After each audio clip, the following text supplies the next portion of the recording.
क्या आप tarot card से बता सकते हैं कि इंडिया के लिए 2025 कैसा रहेगा? हाँ जी श्योर।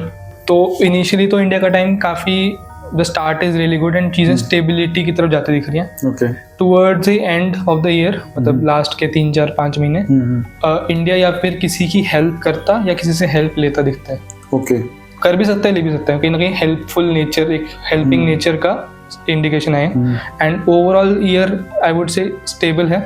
कुछ बिग डिसीजंस हो सकता है जो इंडिया ले, एंड कहीं ना कहीं काफ़ी एक्सटर्नल जो कम्युनिकेशन है विद अदर कंट्रीज, ठीक है, उसमें काफ़ी चीज़ें होती हुई दिख रही हैं। तो काफ़ी टू एंड फ्रो कम्युनिकेशन होती हुई दिख रही है। सजेशन ये कि इंडिया जितना हेड स्ट्रांग रहेगा पूरे साल में उतना बेटर है, क्योंकि कहीं ना कहीं कुछ चीज़ों में जो इंडिया करेगा वहाँ पे डिससेटिस्फैक्शन इन जनरल आ सकती है लोगों को, या फिर कुछ सेक्शन ऑफ लोगों को आ सकती है।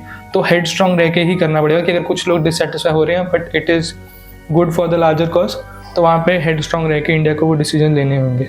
वर्ल्ड कप का मैच है तो मैंने देखा कि न्यूज़ चैनल पे बहुत सारे टैरोट कार्ड रीडर्स आ जाते हैं और वो बैठते हैं और वो प्रिडिक्ट करते हैं कि इंडिया जीतेगा नहीं जीतेगा। क्या आप इससे प्रिडिक्ट कर सकते हैं? देखो, हम ऐसे टीम तो नहीं बता सकते। फॉर एग्जाम्पल अगर वर्ल्ड कप चल रहा है कौन सी टीम जीतेगी, पर कोई एक पॉइंट ऑफ व्यू से क्वेश्चन पूछे कि इंडिया का मैच है तो क्या इंडिया जीतेगी, तो फिर वो बताया जा सकता है। मेरा नाम है अंशुल बंसल और स्वागत है आपका दृष्टि पॉडकास्ट के न्यू एपिसोड में। हमारा मिशन है मिथ्स टू रियलिटी। देखिए, आजकल बहुत सारी रील्स वायरल है टैरो को लेके, और इसी को मिथ्स को ब्रेक करने के लिए आज हमारे साथ हैं करण मुंजाल जी, जिनकी मदर 20 ईयर्स से एक्सपीरियंस्ड हैं टैरो में, और उन्होंने भी 12 ईयर्स से वो एक्सपीरियंस कर रहे हैं और हमारे मिथ्स को आज ब्रेक करेंगे। सर, स्वागत है आपका हमारे चैनल पर। Thank you sir. सबसे पहली बात तो करण जी यही बात आती है कि जब भी मैं टैरो को देखता हूँ ना, मुझे ऐसा लगता है ये तो ना ब्लफ खेल रहे हैं आप लोगों के साथ। ये 10 कार्ड बिछा दिए, उसमें से एक उठा लिया, और क्या ये साइंस है या ये सुपरस्टिशन है? मैं कहूँगी ना ये साइंस है ना ये सुपरस्टिशन है। ओके। और ना ही ये ब्लफ है। Somewhere it is more on the spiritual side. इसकी कोई साइंटिफिक बैकिंग नहीं है।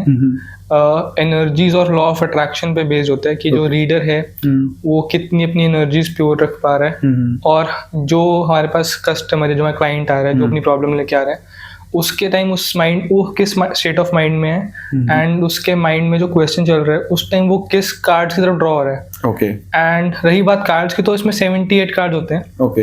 एंड जिसमें से जो ओरिजिनली थे वो 26 कार्ड से। Okay. And then 52 card add हुए, तो पुराने वालों को मेजर अरकाना बोलते हैं, बाद वालों को माइनर अरकाना बोलते हैं। ओके। तो टोटल 78 कार्ड्स हैं, और उन कार्ड्स के बेसिस पे हम कुछ कार्ड्स उठा के जो उनका क्वेश्चन है उसको फिर अकॉर्डिंगली कार्ड उठा के इंटरप्रेट करके आंसर करते हैं।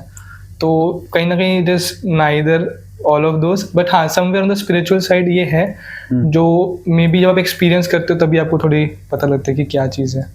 नहीं, बेसिकली आप देखिए एक एजुकेटेड पर्सन है, आपने थिएटर में, आपने मेरे को बताया कि आप थिएटर में ग्रेजुएट हैं उसके अंदर, लेकिन आप पढ़ने के बाद भी इस सुपरस्टिशन में कैसे आए? वैसे तो मैं इंजीनियरिंग में ग्रेजुएट हूँ, थिएटर में नहीं।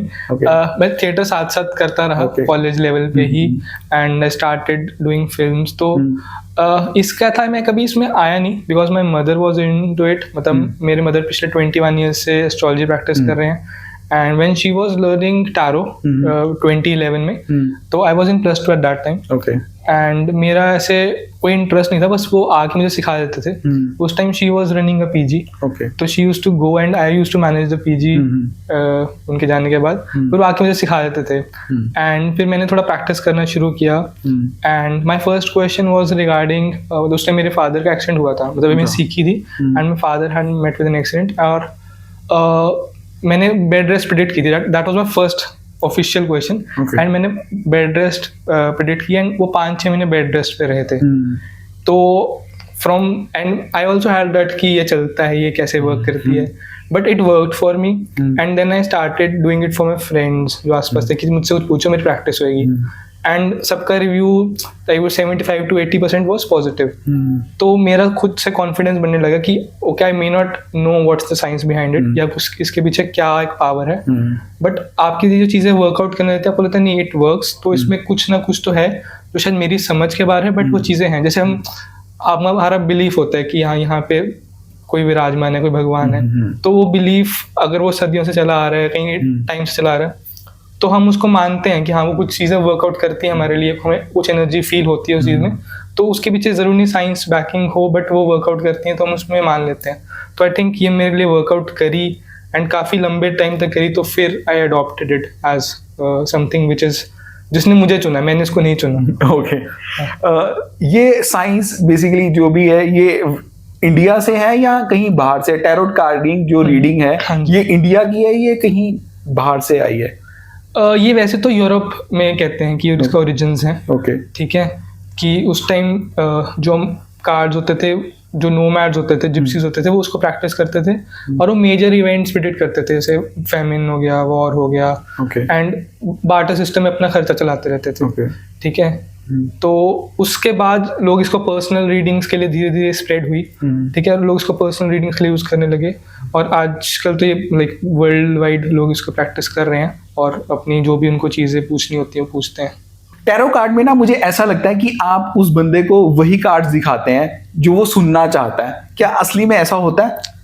नहीं, ऐसा तो नहीं होता, बिकॉज हम तो कार्ड स्प्रेड करते हैं, कार्ड्स मतलब ऑपोजिट साइड पे होते हैं, अपसाइड डाउन होते हैं, एंड उसे दिख नहीं होते कार्ड्स के हैं। Then when the person asks the question, हम कार्ड्स पिक करते हैं, उन्हें इंटरप्रेट करके आंसर करते हैं। तो जैसे आप किसी डॉक्टर के पास जाओ तो आई थिंक डॉक्टर हमेशा डिप्लोमेटिकली आंसर करता है कि उसको दिख रहा है कि आपकी चीज़ें खराब है, तो आपको वो बोलेगा कि ये चीज़ें खराब है, ये करो, दवाई लो, चीज़ें ठीक हो जाएंगी, चीज़ें ठीक होने की उम्मीद है।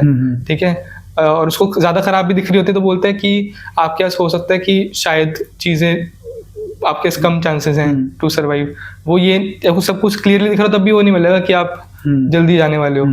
ठीक है, आई थिंक तो यहाँ पे भी सेम होता है, अगर हमें जो चीज़ें दिख रही होती हैं हम उसे आंसर तो वैसे ही करते हैं, बट थोड़ा डिप्लोमेटिकली करते हैं ताकि हम सामने वाले को ऐसे बिल्कुल होपलेस करके भी ना भेजें और बहुत ज़्यादा चीज़ें बहुत हाई होप्स के साथ भी ना भेजें कि भाई मतलब वो अपना कर्म करना ही ना छोड़ दे। तो आई थिंक वो हमें आंसर तो वही करना होता है जो आ रहा है, क्योंकि we have to stay true to हमने जो देखा है, जो हमने पढ़ा है, पर उसके ट्रू रहने के साथ साथ हमें सामने वाले को एक मतलब प्रेजेंटेबल फॉर्म में वो चीज़ बतानी होती है कि वो सामने वाले बिल्कुल ही हर्ट होके ना जाए। तो आई थिंक मैं किसी को खुश करने के लिए कभी नहीं करता।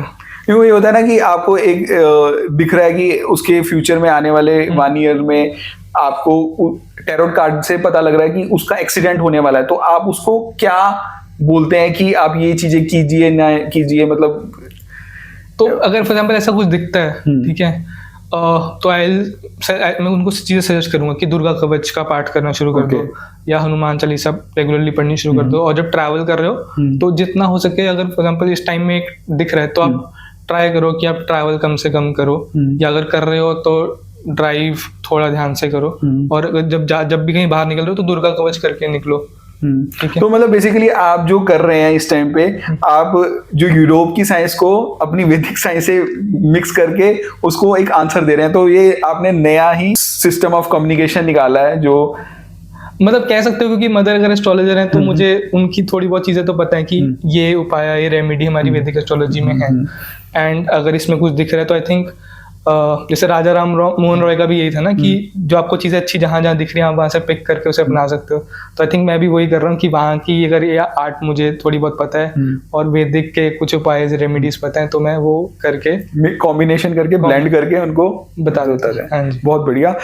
देखिए बॉस, मुझे ऐसा लगता है कि आपके पास, आपने जैसे बताया कि टैरोट कार्ड में 78 कार्ड्स होते हैं। हाँ, तो बंदा एक कार्ड करके आप कैसे उसके बारे में बता सकते हैं? देखिए हम इसमें ना किसी के बारे में नहीं बताते हैं। मतलब से अगर हम इसको एस्ट्रोलॉजी से कंपेयर करें थोड़ा, तो एस्ट्रोलॉजी में अगर आपके पास कुंडली है तो आप चीज़ें बता सकते हो सामने वाले के बारे में, बट इसमें हम चीज़ें नहीं बताते सामने वाले के बारे में। सामने जो सवाल पूछता है हम सिर्फ उसी के लिए कार्ड्स पिक करते हैं, उनको इंटरप्रेट करते हैं कार्ड्स को और फिर जवाब देते हैं। तो अगर उसने जो भी सवाल मुझसे पूछा है मैं उसके लिए एक कार्ड नहीं उठाऊंगा, मैं उसके लिए मल्टीपल कार्ड्स उठाऊंगा, 3 to 5 कार्ड्स। ठीक है, और उससे जो एक स्टोरी हमारे सामने उभर के आएगी उसको इंटरप्रेट करके मैं सामने वाले को बताऊंगा। फिर अगर कुछ लगता है कि इसको सजेशन देने की जरूरत है, कोई रेमेडी देने की जरूरत है, तो मैं 1 या 2 कार्ड और ड्रॉ करूंगा और फिर उन्हें बताऊंगा कि हाँ ये आप रेमेडी अपना सकते हैं, इस तरह की चीज़ें कर सकते हैं जो आपको मे बी आपका जो भी क्वेश्चन है उसमें आपको हेल्पफुल रहेगा।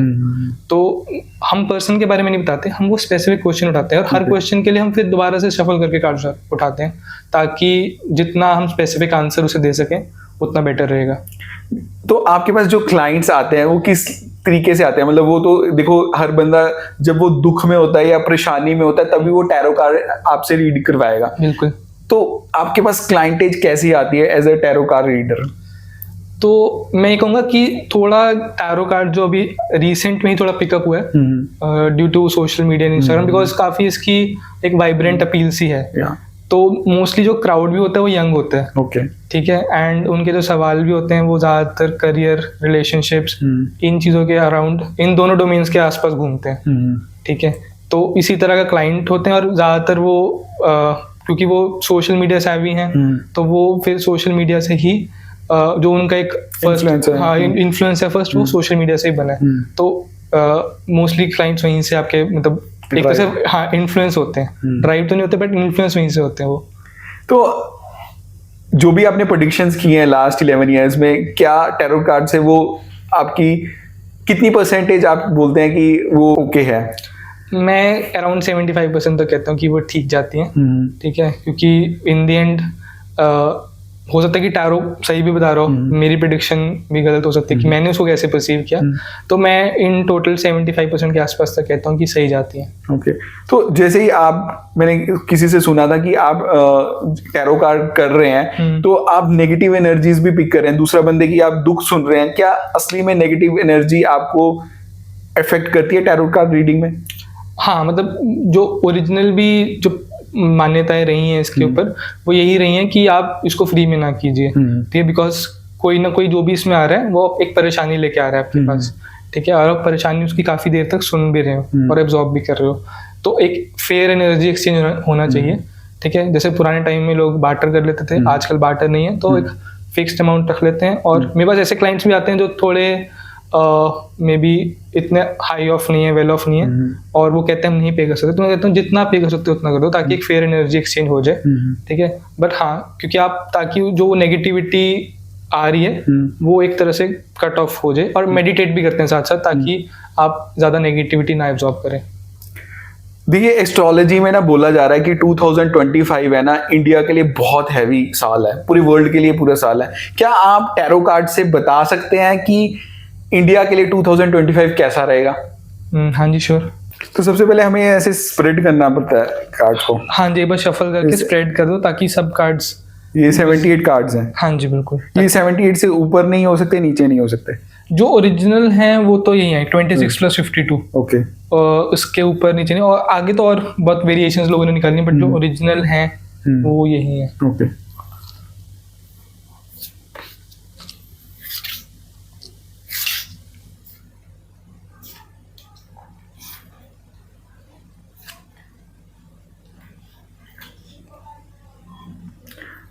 तो हम अब हमें इंडिया के बारे में बताएंगे, तो आपने कितने कार्ड्स पिक करेंगे? मैंने टोटल 5 कार्ड्स पिक किए और 2 कार्ड्स सजेशन के रूप में पिक किए। तो इनिशियली तो इंडिया का टाइम काफ़ी, the start is really good and चीज़ें स्टेबिलिटी की तरफ जाती दिख रही हैं। Okay. Towards the end of the year, मतलब लास्ट के 3, 4, 5 महीने इंडिया या फिर किसी की हेल्प करता या किसी से हेल्प लेता दिखता है। ओके। कर भी सकता है, ले भी सकता है, कहीं ना कहीं हेल्पफुल नेचर, एक हेल्पिंग नेचर का इंडिकेशन है। And overall year I would say stable है। कुछ बिग डिसीजंस हो सकता है जो इंडिया ले, एंड कहीं ना कहीं काफ़ी एक्सटर्नल जो कम्युनिकेशन है विद अदर कंट्रीज, ठीक है, उसमें काफ़ी चीज़ें होती हुई दिख रही हैं। तो काफ़ी टू एंड फ्रो कम्युनिकेशन होती हुई दिख रही है। सजेशन ये कि इंडिया जितना हेड स्ट्रांग रहेगा पूरे साल में उतना बेटर है, क्योंकि कहीं ना कहीं कुछ चीज़ों में जो इंडिया करेगा वहाँ पे डिससेटिस्फैक्शन इन जनरल आ सकती है लोगों को, या फिर कुछ सेक्शन ऑफ लोगों को आ सकती है। तो हेड स्ट्रांग रह के ही करना पड़ेगा कि अगर कुछ लोग डिससेटिस्फाई हो रहे हैं but it is good for the larger cause, तो वहाँ पे हेड स्ट्रांग रह के इंडिया को वो डिसीजन लेने होंगे। बट ओवरऑल अगर देखूँ तो it's quite good, big decision are coming. ठीक है, स्टेबिलिटी आ रही है कंट्री में, एंड एक्सटर्नल ऑफ कंट्री से कम्युनिकेशंस होती दिख रही हैं, एंड कहीं ना कहीं हेल्पफुल नेचर, या हेल्प करता हुआ या हेल्प लेता हुआ दिखता है। नहीं, जैसे अभी लग रहा है ना कि पूरा वर्ल्ड वॉर की तरफ जा रहा है, क्योंकि अभी भी कंट्री 2024 में हम लोग बैठे हैं, तो काफी कंट्रीज आपस में लड़ रही हैं। इंडिया में कुछ ऐसा होने वाला है या कुछ ऐसा फ्लड्स एंड ऑल दिख रहा है आपको? देखो, ऐसे कुछ बिग वो तो नहीं दिख रही कि कोई बड़ा और लार्ज स्केल पे कुछ होता दिख रहा है, तो वो तो नहीं दिख रहा। बिग डिसीजंस आ रहे हैं, तो big decisions can be in any form, but कुछ ऐसे डिस्ट्रक्शन की तरफ कोई इंडिकेशन नहीं है, क्योंकि छोटी मोटी हो सकती है, बट अगर हम लार्जर उस पर देखें तो लार्जर उस पर कोई बड़े डिस्ट्रक्शन का साइन नहीं है। तो ओवरऑल आई विल से कि ऐसा कुछ बहुत ज़्यादा डिस्ट्रक्शन वाला तो नहीं दिख रहा। जैसे अगर आपने कहा कि किसी ने प्रेडिक्ट किया है, तो मुझे ऐसा नहीं दिख रहा। छोटा मोटा हो सकता है, but on the larger India is growing and एक बिग डिसीजन की तरफ जा रहा है। एक्सटर्नल जो दूसरी कंट्रीज हैं उनके साथ कम्युनिकेशन बढ़ रहा है, चीज़ें हो रही हैं, एंड स्टेबिलिटी आ रही है। थोड़ा हेड स्ट्रॉन्ग रह के इंडिया चले तो बेटर है, क्योंकि कहीं ना कहीं एक सेक्शन या कुछ पार्ट्स में हो सकता है कि डिससेटिस्फैक्शन आए, तो हेड स्ट्रॉन्ग रह के डिसीजन लेने पड़ेंगे। और हो सकता है कि इंडिया किसी कंट्री की हेल्प करे या फिर किसी से हेल्प ले, तो वो पॉसिबिलिटी हो सकती है। That is towards the last part of the year. जैसे करण जी, आपने मुझे बताया कि इंडिया ग्रोइंग स्टेज पे है 2025, तो आपने जो कार्ड्स पिक किए तो आपने उसके अंदर इंटरप्रेट किया, तो कैसे आप इंटरप्रेट करते हैं टैरो में एक कार्ड से? जैसे अगर जो रिलेशनशिप के बारे में हमने पूछना है, तो बेस्ट कार्ड कौन सा होता है टैरो में? बेस्ट कार्ड रिलेशनशिप में अगर कहें तो द लवर्स कार्ड होता है एक, वो काफी अच्छा है। एंड 2 ऑफ कप्स है, तो वो एक अच्छा कार्ड माने जाते हैं। 2-3 कार्ड्स हैं जो ये अच्छे माने जाते हैं। मतलब अगर जो किसी रिलेशनशिप में ये 2 कार्ड्स आए तो वो 7 जन्मों का रिलेशनशिप है। 7 जन्मों का। आई थिंक हम पूरे सारे कार्ड देखते हैं कि बाकी कार्ड क्या कह रहे हैं, क्योंकि कई बार ऐसा होता है कि वो इनिशियल स्टेज में आ गया कि द लवर्स हैं, और बाद में द टावर करके कार्ड निकल आया। तो आप ऑडियंस को दिखा सकते हो कि लवर्स कार्ड कौन सा है? हाँ जी, श्योर। ये जैसे द लवर्स कार्ड है, ठीक है, एंड ये 2 ऑफ कप्स हैं, तो काफी पॉजिटिव कार्ड बने थे फॉर रिलेशनशिप, ठीक है।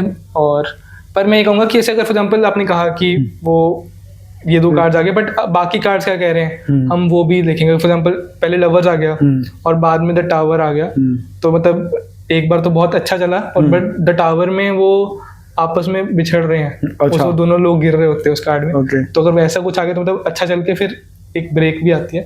तो हम बाकी कार्ड्स को भी साथ में लेके चलते हैं कि वो क्या कह रहे हैं। तो आपने 11 ईयर से आप लोग टैरो कार्ड में आप हैं, तो आपने कोई ऐसा इंटरेस्टिंग कोई इंसिडेंस बताइए कि टैरो में आपको मिला हो, जिससे आपको भी मोटिवेशन मिला हो कि मैं ये काम फ्यूचर में करता रहूं?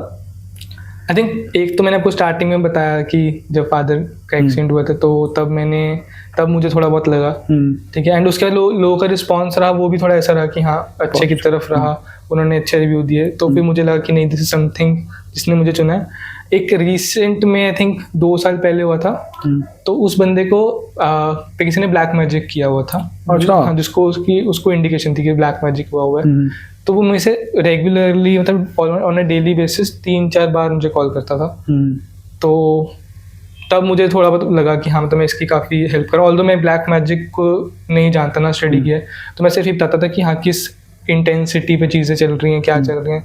तो उसके क्वेश्चन उसी के आसपास होते थे कि मुझे आज अभी मेरा सिर रैंडमली दर्द होने लग गया, तो कुछ और हुआ है, तो मैं उस चीज़ को देखता था। तो उस टाइम थोड़ा लगा कि मैं हेल्प करूँ। और ऑन अ डेली बेसिस भी जो क्लाइंट्स आते हैं कुछ ना कुछ अपनी प्रॉब्लम्स लेके आते हैं, तो आपको लगता है कि आप किसी को डायरेक्टली हेल्प कर पा रहे हो, तो सेटिस्फैक्टरी होती है वो चीज़ें। वो ये ना कि आजकल हर बंदा एक स्ट्रेस में जी रहा है, तो वो स्ट्रेस बस्टर आप टैरो से कर रहे हैं। हाँ जी।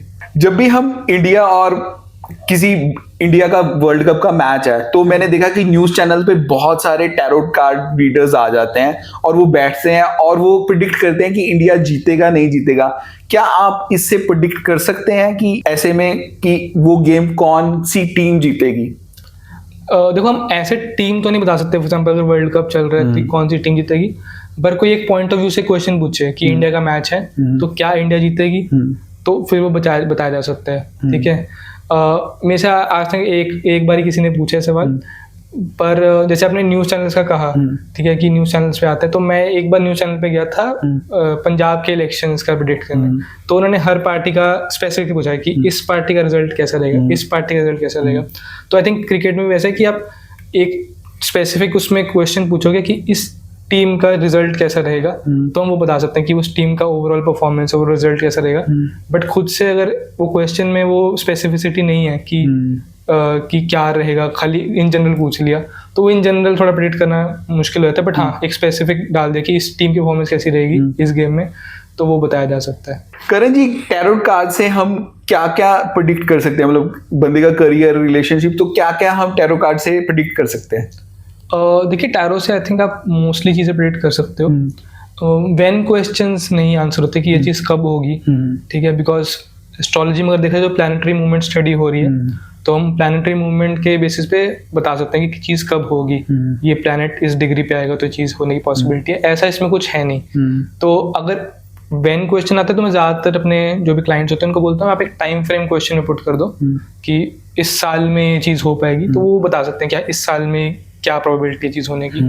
उसके अलावा सिचुएशन क्वेश्चंस के लिए काफ़ी अच्छी है ये कि आपके ऑन द स्पॉट कोई क्वेश्चन पूछा, ठीक है, और कि आप जॉब चेंज का सोच रहे हो, ठीक है, आप सोच रहे हो कि सामने वाले आपके बारे में क्या सोचते हैं, ठीक है, तो वो चीज़ें सिचुएशन क्वेश्चंस के लिए काफ़ी अच्छी है ये, ठीक है, इसका एक मेन फोर्ट है। बाकी इससे बाकी चीज़ें सब आंसर हो जाती हैं।